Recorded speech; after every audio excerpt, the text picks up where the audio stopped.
So ayun mga kabayani, magpipishing tayo ngayon. Magpipishing tayo mga kabayani. Fishing muna tayo.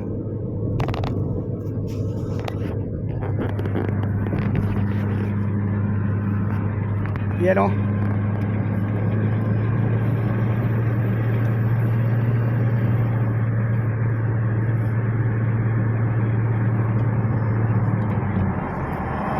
Fishing muna tayo mga kabayani. Ganun lang kailangan tayo mag-fishing para hindi tayo ma-homesick. Ayun yung dagat oh. Oh, yung ganda ng dagat kasi sinasamantala natin yung panahon mga kabayani ko. Sinasamantala natin yung panahon habang maganda. Dahil mga sunod na buwan yan, wala na. Iba na panahon, malakas na yung alon na yan mga kabayani. Tsaka habang yung mga inuli nating isda, panahon nila. Katulad ng mga tiger ang tawag namin doon sa isdang nahuli ko. Tapos yung lapis, siguro yung lapis alam nyo. Maraming batalay kaso wala pinuputol yung tansi ko. Maliit ang tansi natin mga kabayani. Ayoko naman mag-upgrade dahil mas gusto ko ulihin yung lapis tsaka yung yung tiger. May thrill ba? Yung dating makahagis lang tayo, okay na. Yung may huli pa kaya, di ba mga kabayani? Kaya ito tayo ay magpipishing. Ayan.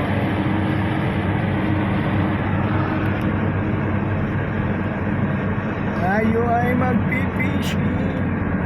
Si Don Robert baka nandun na, tsaka si Boss Noli baka nandun na sila. Hindi natin alam, baka nandun na sila mga kabayani. Kaya umalis na tayo kasi maaga yun maalis yun yung dalawa na yun. Maaga na alis yung dalawa na yun.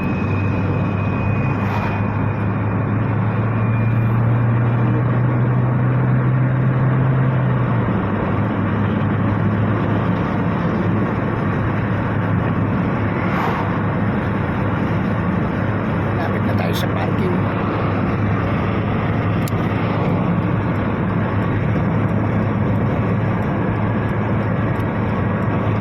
Malapit na tayo sa parking mga kabayani.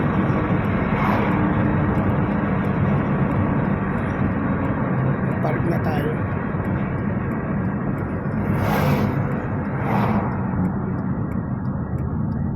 May habila, may bus sa likuran ko mga kabayani. Park na tayo dito. Ayan, alright. Park na tayo. Park na tayo. Alright. Ayan. Okay. Yun mga kabayani. At yun nga, papunta na tayo sa fishing natin. Sama ko kayo para makita nyo yung aking pinangangawilan mga kabayani. Sama ko kayo. Kunin muna natin yung ating bag.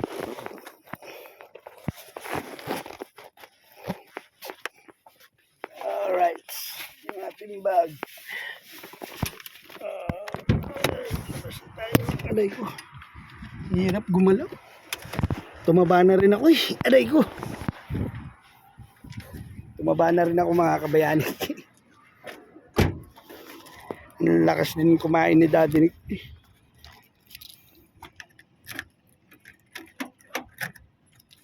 Natin up.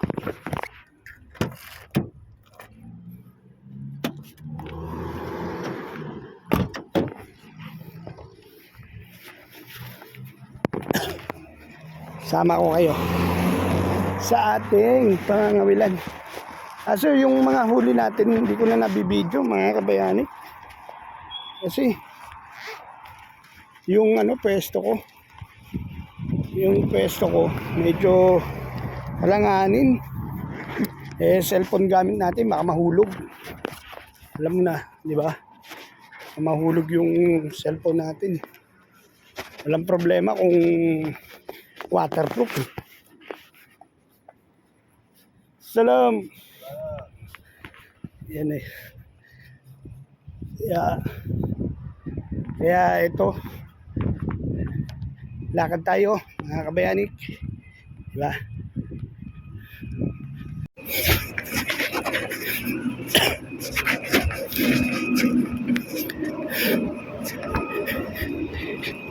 Yan, lakarin natin yan. Tapos kakaliwa tayo ron. Kaliwa. Hagis lang tayo. Bali, tatlong set lang tong ginawa sa akin ni parang Elmer. Nasima. Sana wag maagang maubos. Minsan kasi nasasabit ako. Minsan may butete. Wag sana, wala sanang butete. Para medyo maganda-ganda yung pangangawil ko.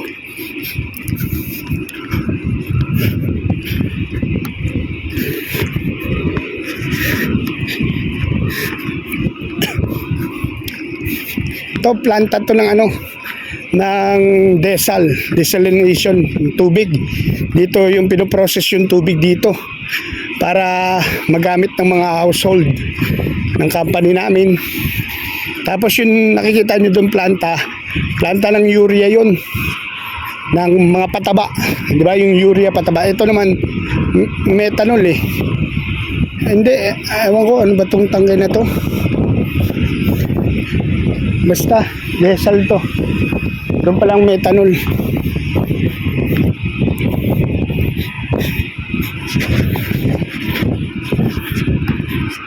Lakad lang tayo mga kabayanik. Tapos hagis. May huli o wala, okay lang. Ang mahalaga nakapaghagis.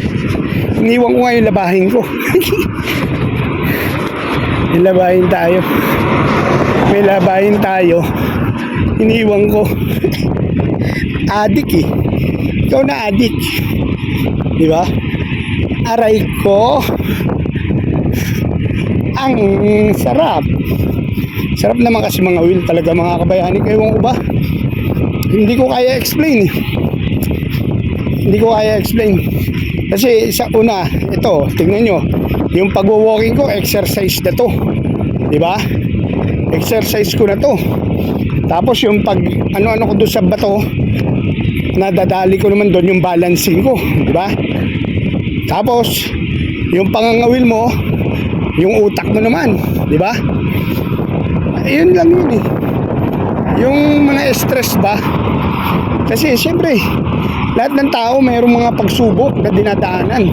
Hindi ka normal kung wala kang pagsubok na dinadaanan, di ba? Problema na pinagdaraanan. Hindi ka tao. Walang tao na sinilang na walang problema. Malito malaki man yan, meron yan. Malabong wala.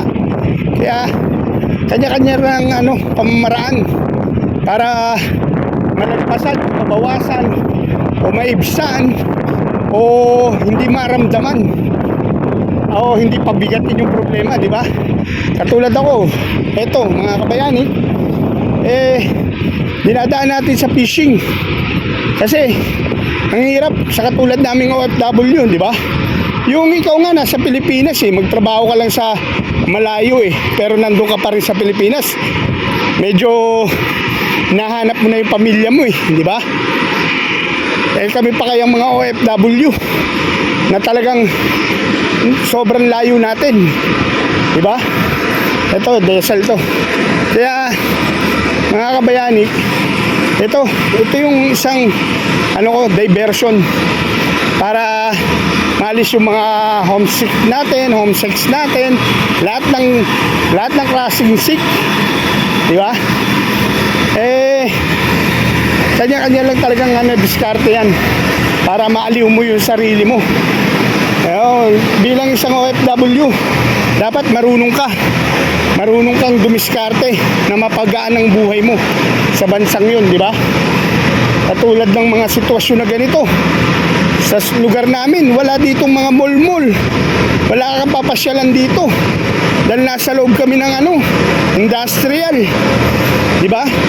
Makakalabas ka, tsamba na lang. Kung halimbawa may nagkataon na may nag-aya sa'yo. O kaya may nagsama sa yung kaibigan mong Libyano, amo mo.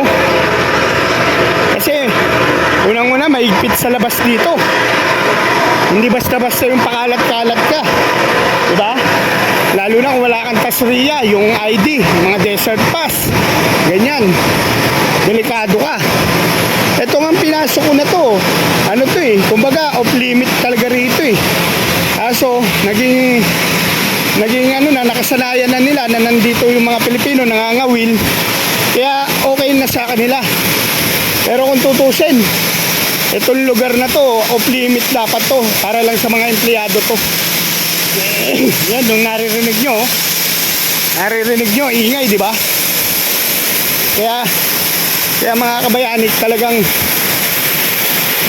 sakripisyo lang, diskarte lang para mapagaan ang buhay mo sa ibang bansa. Kahit saan bansa, may mga part talaga na medyo may kalungkutan yung lugar.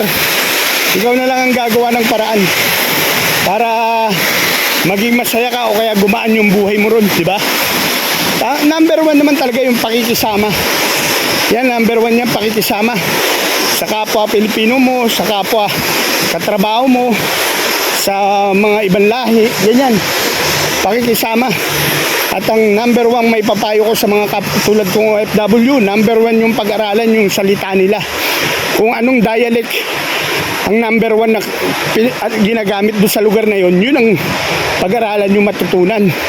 Kasi sabi nga communication is the best policy. Communication is the best policy. Talagang susulitin mo yung oras at panahon mo sa pag-aaral ng salita nila. Kasi isa yun sa magpapagaan din ng buhay mo doon sa bansa na yun. Walang problema kung nasa English country ka, di ba? Tayong mga Pilipino naman kumbaga pangalawang salita na natin yung English na yan. Kaya chicken feed na sa atin yan, maninis sa atin yan.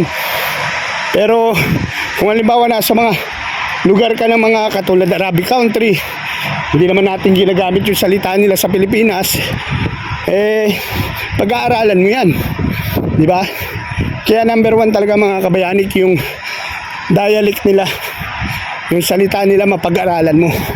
Malaking tulong sa atin yan mga kabayanik. At medyo malapit na tayo mga kabayanik sa ating pangangalabulan.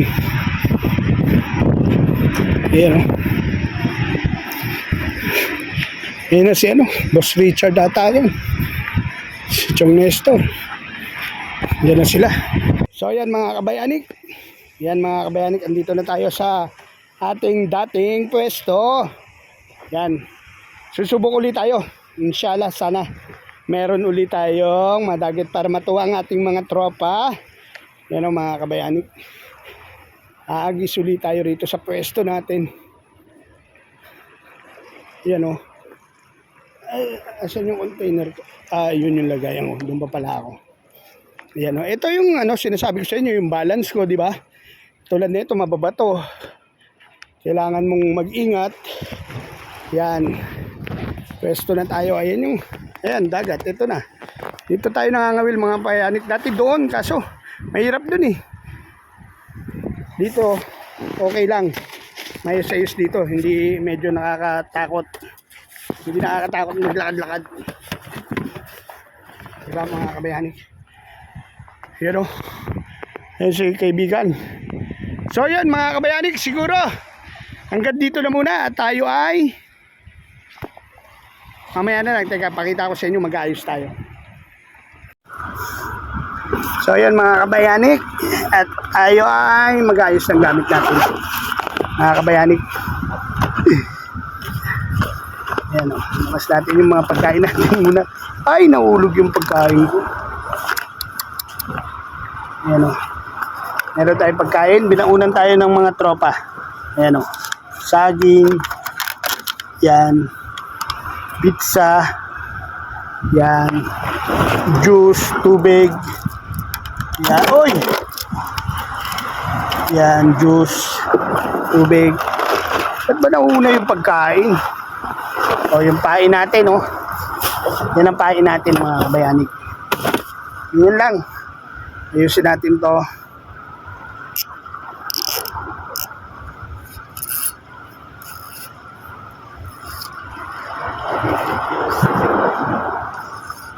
Ayusin natin yung ating pangawil. Yan na. Alright.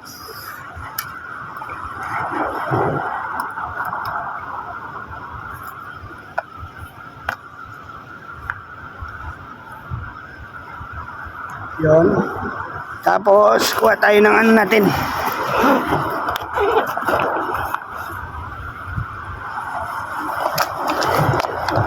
Kawil. Isang kawil at pabigat.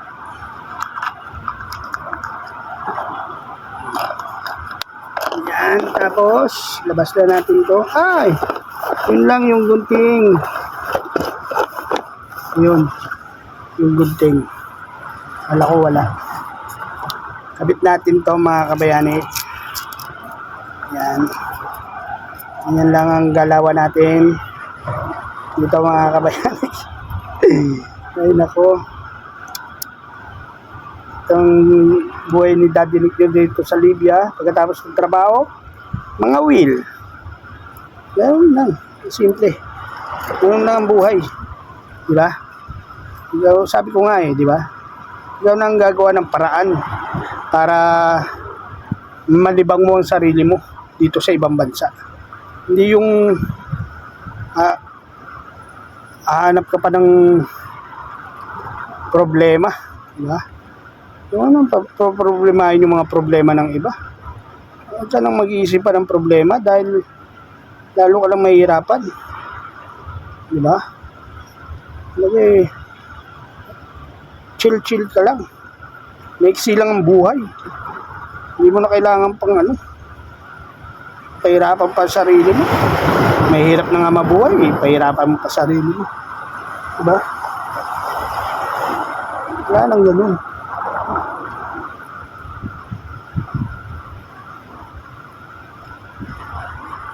Wala nang ganun. Kasi hirapan mo sarili mo. Problema ka lang. Diba? Ibigyan pa lang problema yung sarili mo.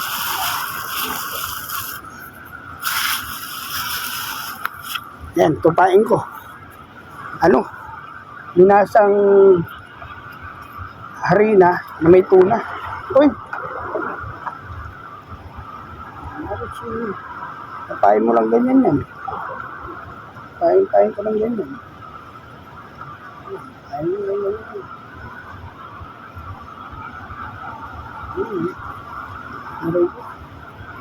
Ganyan. Diba?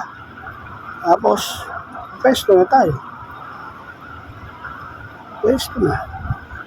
Hanggang mamaya na lang, mga kabayanik. Pakita ko na lang sa inyo yung huli ko mamaya. Yun, dalawang tiger. Dalawang tiger ang nadali natin kagad, mga kabayani ko. Oh. Salamat, Papagad. Dalawa. So yun, mga kabayanik, uwian na tayo. At naputol ang ating rad, oh. Hey, naputol, oh. Naputol yung rad natin. Hindi kinaya yung kumagat. Putol. Laki ng kumagat na yun. Binali yung rad. Mabigat, hindi natin na iahon, hindi natin na isampa. Putol, oh. Better luck next time. At gagamitin natin yung isa pa nating rad na pandiinan, yung pang-professional. Ito kasi dinadala ko tong rad na to kasi na papaiksi siya kasi sa bag. Ang problema, yun nga, pag nakagatan ka ng medyo may kalakihan, wala, ayun nangyari, bali. Nabali ang rad natin. Pero hindi naman tayo na zero, lumaban pa rin tayo kahit bali. Nakaapat pa naman tayo. 3 tiger, tsaka isang lapis.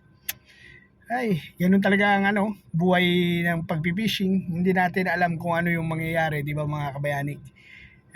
Ganun pa man, di ba? Salamat pa rin kay Papa God at meron pa rin tayong huli. May pangulam pa rin ng mga tropa. Hindi na masama yun, di ba? At medyo may mga kalakihan yung huli natin mga kabayani. At yun nga. At tayo ay nagpapasalamat ulit kay Papa God sa ating kalakasan na ito, di ba mga kabayani, na binigay niya. At sobrang nagpapasalamat tayo sa mga nagmamahal kay Daddy Nick TV, sa pamilya natin. Sobrang I love you sa inyo, Mami Jing, sa anak ko kay Patrick at kay Gerald. Sa tatay at nanay ko, I love you sa inyo, sa mga kapatid ko, pamangkin ko, sa mga tito-tito ko, sa mga pinsan ko, sa lolo at lola ko, sa mga inaanak ko at kumpare at kumare, I love you sa inyo, sa mga kaibigan natin. Sa Sword family, I love you, Needle Jumper Sniper. Huwag mo muna ako itakwil. Meron pa akong ilang buwan na preparasyon para maka-attend dyan sa next Christmas party ng Sword family, mga kabayani. Kaya always remember always, wala tayo pang ahit, pero sa day of mag-ahit tayo. Every gising is a blessing. Bye bye, I love you all. Bye bye.